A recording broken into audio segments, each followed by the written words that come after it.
Our area has a problem with transient and drug use. So we would come to work and there'd be hypodermic needles and feces, and we find out that somebody urinated on the property. There's a number of issues of trash. So those were all things we were concerned about, and affected both staff morale and potentially like customers who had arrived to our store, and before we were able to take care of that, they'd see these issues, and that was a problem for us.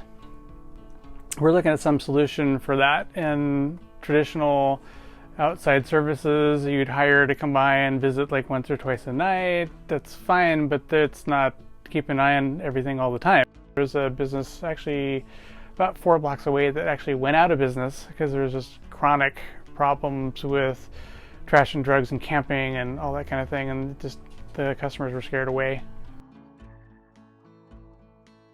So for our business, it's pretty amazing. It's like the Deep Sentinel system senses possible problems, and the Deep Sentinel guards are all over it. Hello, this is Deep Sentinel Security. Is there anything I can help you with?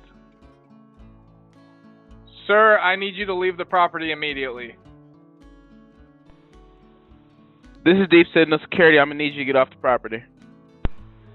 This is Deep Sentinel Security. Your image is being recorded. You're sitting on private property and you need to leave immediately. They'll issue like a notification to the trespasser, why you're here. If that doesn't work, they'll issue an audible alarm. If that doesn't work, then they'll dispatch the police, and then problem solved.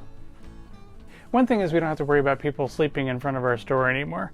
So you come to work and there's some guy who's passed out and you can't wake him up in the front of the business. That's a problem, So there's a huge peace of mind knowing that Deep Sentinel is keeping an eye on everything when I'm at home and asleep, and I don't have to worry about notices coming in at 2 o'clock in the morning and waking me up. It's like they just take care of everything.